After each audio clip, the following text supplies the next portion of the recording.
À la une de cette édition d'actualité, comment nourrir des milliards d'êtres humains? La question a valu la peine d'être posée aujourd'hui à l'occasion de la commémoration de la Journée mondiale de l'alimentation. La République démocratique du Congo est concernée par le débat.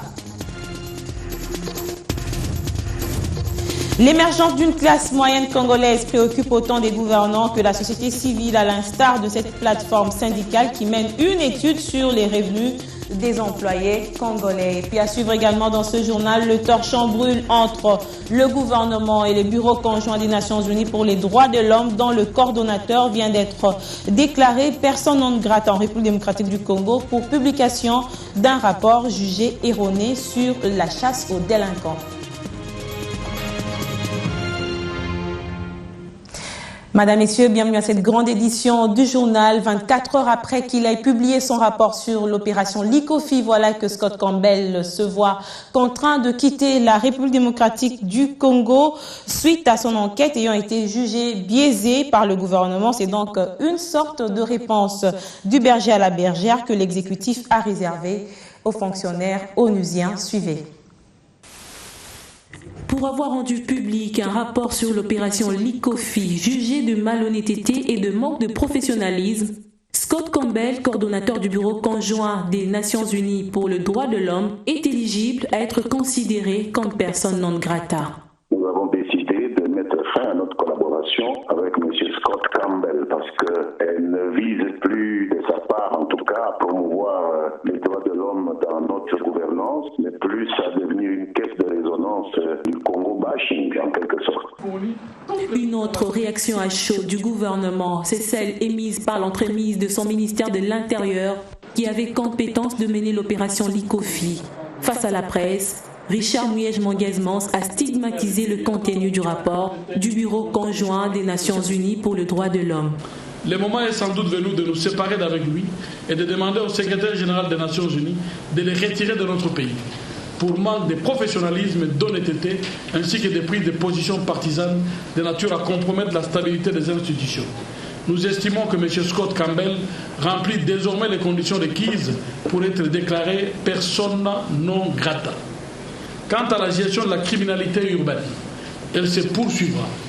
Et nous annonçons d'ores et déjà le lancement de l'opération Likofi 3 pour la lutte contre la résurgence des Kuluna et de leurs affidés, n'en déplaise à M. Scott Campbell. Occasion pour le ministre de l'Intérieur de donner sa propre version des faits. Le BCLUDH n'a pas à confondre le mode opératoire des criminels qui ont intérêt à échapper à une reconnaissance facile avec celui des policiers utilisés dans l'opération Likofi, qui avaient le soutien de la population dans leur opération contre les bandits dits Kuluna. Étant ainsi fichés, bon nombre de Kuluna introuvables ont disparu de la circulation et se sont retrouvés certains à Brazzaville, en République du Congo, d'autres vers les provinces du Bas-Congo, Bandundu et de l'Équateur. Tension, oui, entre le gouvernement et les bureaux conjoints de coordination des Nations Unies pour le droit de l'homme, mais l'on espère tout de même qu'à court ou à moyen terme, il y aura un retour aux rapports harmonieux entre les deux parties. Le pouvoir est confronté aussi à cet autre défi sécuritaire à relever, défi dû à l'assassinat d'une vingtaine de personnes hier à Beni par des rebelles ougandais de l'FDS Nalu. Il resterait du chemin à parcourir pour anéantir définitivement les ennemis de la paix en République démocratique du Congo. Suivez notre correspondant sur place. Les rebelles ougandais à l'FDS Nalu viennent d'enlever la fuite des Beni. Ils ont attaqué cette ville cosmopolite au Grand Nord Kivu la nuit du mercredi 15 octobre. L'info locale indique les sources généralement bien informées.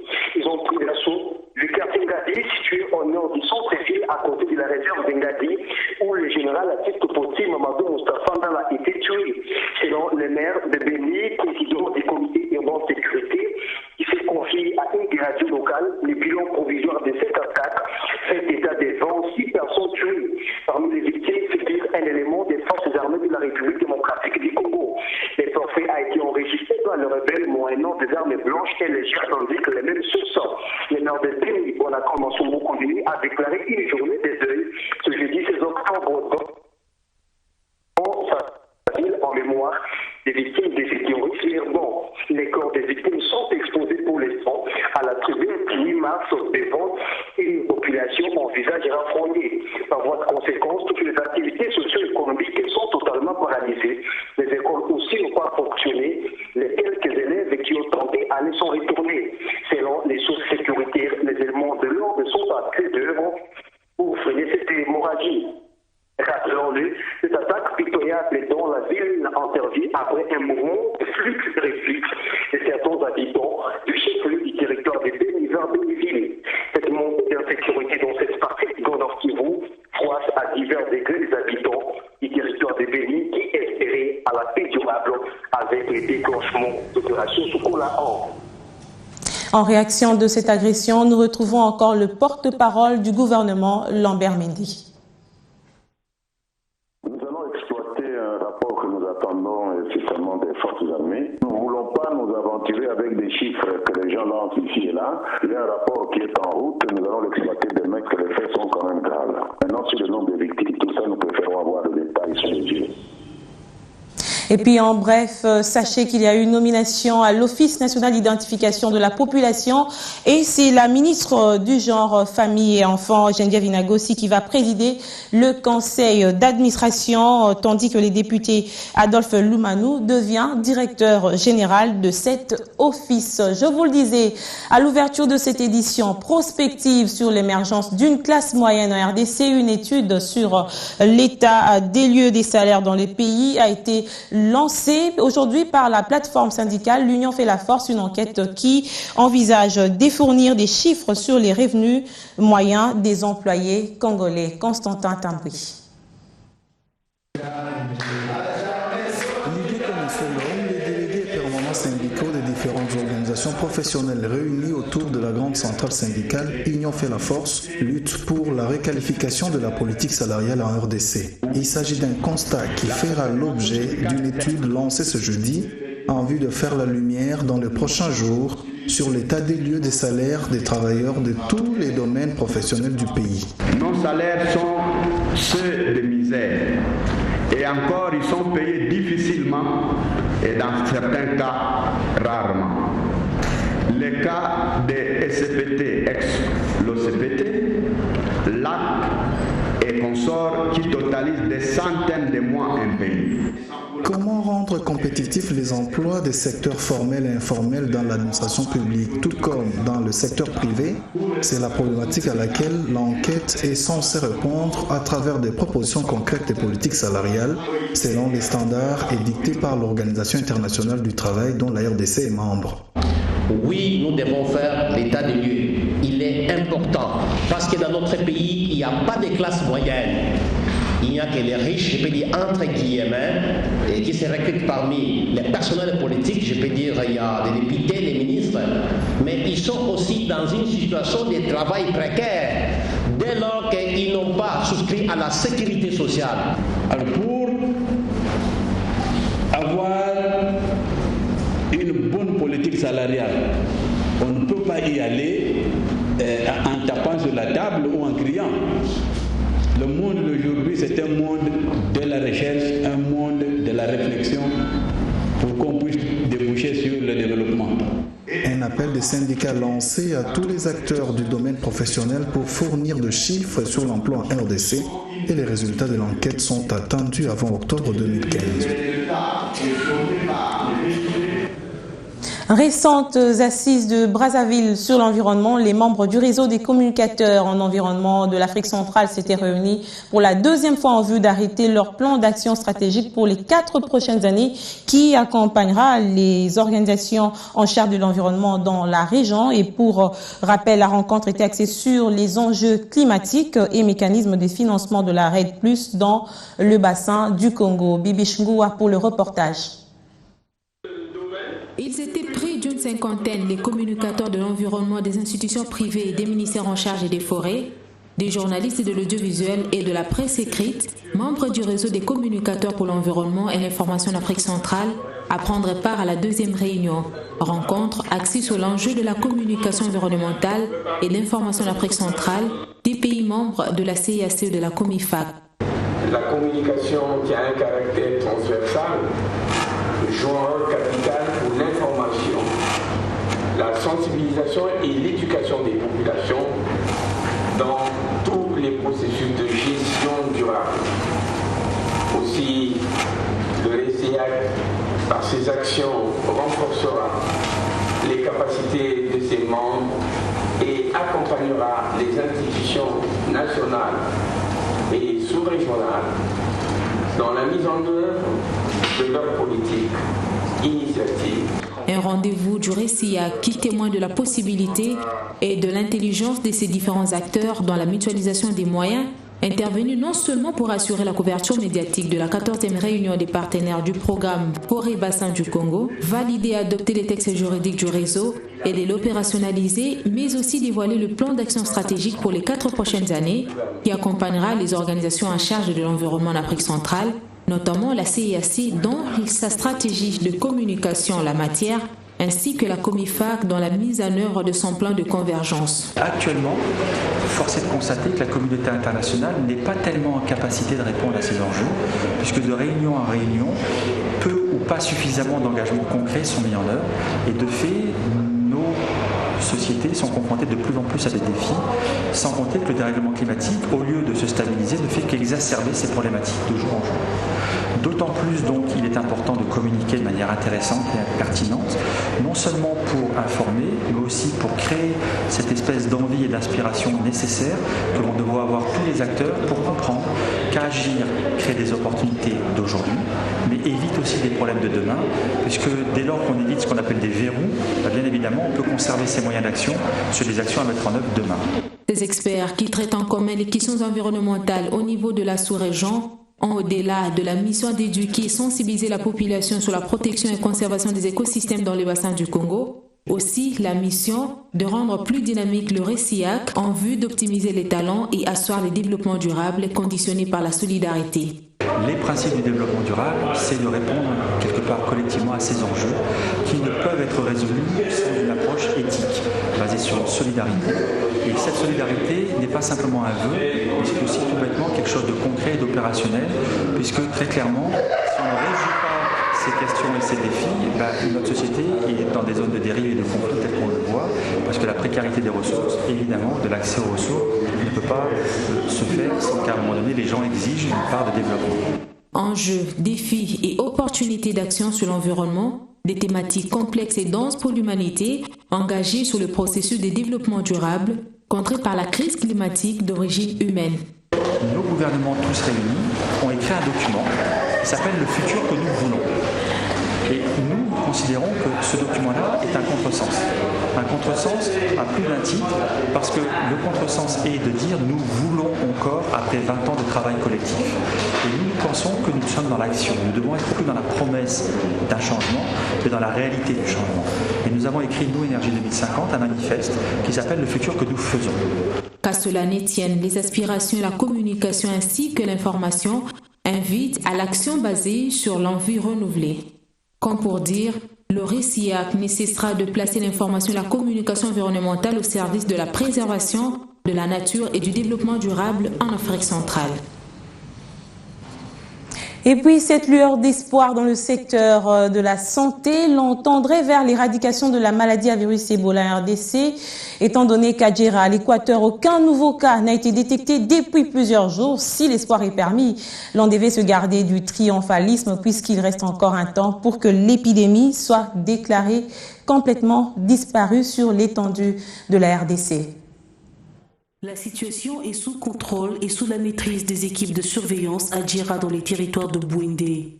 Depuis plus de 20 jours déjà, aucun cas d'Ebola n'a été enregistré dans ce coin du pays. Mais cette accalmie ne veut pas dire que la maladie est entièrement éradiquée. Il faudrait encore attendre quelques jours. 42 jours exactement. 42 jours exactement. Donc nous avons eu 20 jours, nous avons encore 22 jours pour devoir déclarer. Donc depuis qu'on a eu le dernier cas, ça fait 20 jours. Il nous faut encore 22 jours pour pouvoir déclarer que nous sommes à l'abri d'un nouveau cas. Vaut mieux prévenir que guérir, dit-on. Le Comité national de coordination de la lutte contre Ebola et l'ONG Change continuent à sensibiliser les personnels médicaux ainsi que ceux de l'EPSP, car l'école est le meilleur milieu pour transmettre les connaissances. Nous savons quand les enfants quittent l'école, et surtout les tout petits à l'école maternelle, quand tu il est accueilli par cette leçon sur le lavage de main. Et l'enfant rentre à la maison, la première chose que cet enfant fait, c'est de montrer à ses frères et sœurs, de se montrer à sa maman, à son père, comment le maître lui a démontré, lui a appris comment il faut se laver la main. C'est surtout les mesures de prévention que nous devons mettre à la disposition de l'enfant, à la disposition des élèves, à la disposition des étudiants, parce que l'école, comme vous le savez, est un milieu fixe, fermé. Et donc, un seul cas d'Ebola qui apparaîtrait dans une université, dans un institut supérieur ou au sein d'une école, si un cas pouvait arriver avec les différents contacts, vous imaginez ce qu'on pourrait avoir dans ce cas-là. Donc, nous faisons la prévention, mieux vaut prévenir que guérir. L'éradication de l'épidémie d'Ebola en RDC, tel est le souhait du gouvernement congolais et ses partenaires. Le respect strict des règles d'hygiène sont les moyens efficaces pour arrêter la propagation de cette maladie. Je vous le disais à l'ouverture de cette grande édition, c'est une journée importante ce 16 octobre à l'échelle universelle car elle porte sur la journée mondiale de l'alimentation avec un accent mis sur l'exploitation des fermes agricoles familiales. Ce dimensionnement de l'espace à cultiver selon le programme alimentaire mondial va mieux répondre aux besoins d'alimentation du plus grand nombre. C'est un récit signé Patricia Panzou. Pour bien vivre et être en bonne santé, il faut une alimentation saine et équilibrée. À l'occasion ce 16 octobre de la Journée internationale de l'alimentation, le Programme alimentaire mondial ainsi que le Fonds des Nations Unies pour l'alimentation et l'agriculture mettent un accent sur l'agriculture familiale. Bien que l'on note des avancées réelles vers le but fin zéro, la population de la RDC, à l'instar des autres pays du monde, meurt encore de faim. Et pourtant, le pays dispose d'une terre fertile pouvant nourrir sa population, même à travers des potagers en famille. Selon le FAO, l'agriculture familiale joue un rôle crucial dans de nombreux domaines tels que la lutte contre la faim et la pauvreté, de même que le renforcement de la sécurité alimentaire et nutritionnelle. Il faut tout de même rappeler que le PAM, cette agence humanitaire qui lutte contre la faim dans le monde, distribue de la nourriture dans des situations d'urgence. En plus du soutien des partenaires au développement, le gouvernement investit également dans des projets agricoles afin de lutter contre la faim dans le parc de Bukangalonzo et même la ferme agro-pastorale de l'Insélé, pour ne citer que cela. L'alimentation est donc importante pour le développement d'une population. Repartons au Nord Kivu, sortie de la période de la guerre, la province doit être reconstruite. Voilà le sens du lancement aujourd'hui à Goma du projet de stabilisation de l'Est pour la paix après le Sud Kivu, projet qui s'étendra jusqu'en 2018. Il est exécuté par le Fonds social de la République sur financement de la Banque mondiale. Notre permanent sur place nous en dit plus. Il a été lancé officiellement au Nord Kivu ce jeudi. Le projet de stabilisation de l'Est de la RDC pour la paix. Un projet financé par la Banque mondiale sous l'exécution du Fonds social de la République. Goma étant l'une des entités bénéficiaires, son patron Nanson Kubuyandole s'en réjouit. Nous estimons que c'est un projet qui arrive à un moment propice. Parce que après les blessures que nous avons eues, après la destruction du tissu social et économique de notre ville et de la province, de la région, il a fallu que la population soit soulagée par de tels projets pour que nous puissions amorcer la reconstruction de cette partie de la République, mais aussi le soulagement de la population face à la misère qu'elle a connue pendant les périodes de guerre. À quoi consistent ces projets? Rifambo Elongo, coordonnateur national du Fonds social de la République, explique. Parce qu'aujourd'hui, le projet voudrait offrir une alternative attrayante par rapport à l'adhésion aux groupes armés, par rapport au banditisme. Nous voulons justement créer les emplois, en commençant par les emplois temporaires, les travaux IMO, mais nous allons apporter un accompagnement nécessaire pour qu'après les travaux IMO, que chacun qui va accéder à ces travaux puisse avoir les possibilités et l'encadrement nécessaire pour qu'il s'insère dans un secteur d'activité bien donné, bien choisi et pour lequel il aura tout l'accompagnement. Ces projets lancés au Nord Kivu par le ministre provincial ad intérim de l'Intérieur, Moutete Mundenga, visent à améliorer l'accès des communautés vulnérables de l'Est de la RDC aux infrastructures socio-économiques et aux moyens de subsistance. Préparatifs de la 15e édition du sommet de la francophonie qui se tiendra au Sénégal en novembre prochain, le comité scientifique des pays participants organisé du 9 au 10 octobre dernier le Forum international des jeunes à Dakar.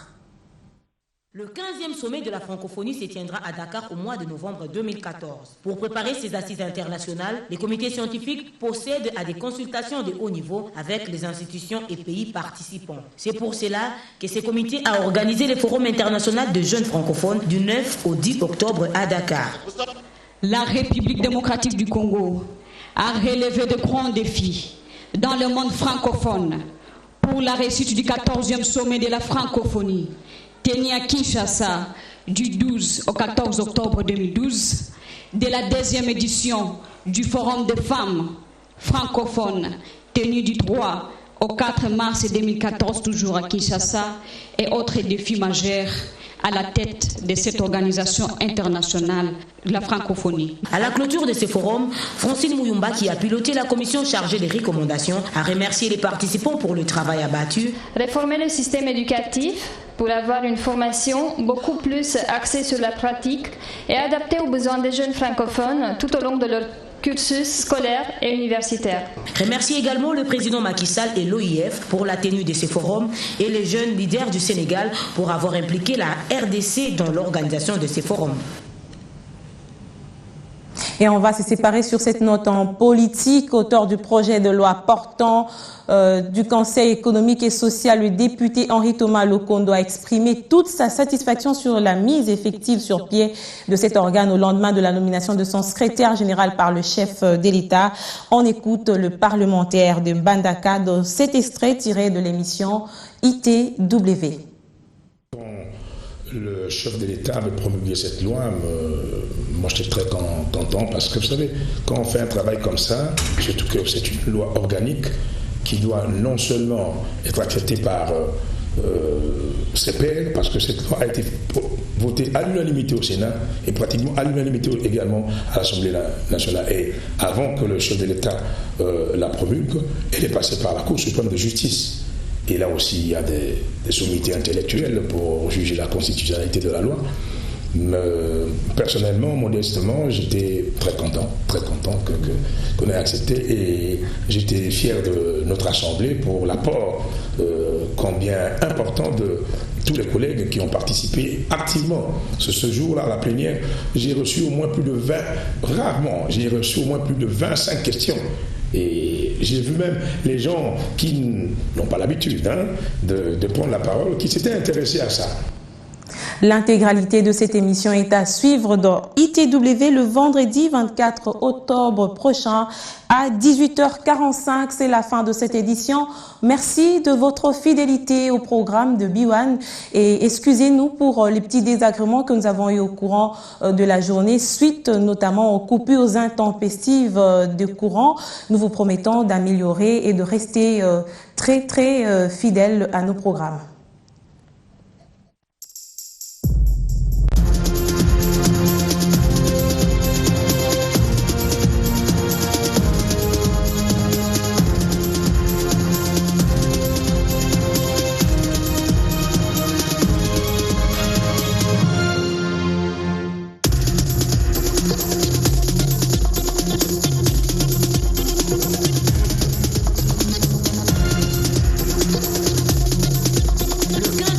La francophonie se tiendra à Dakar au mois de novembre 2014.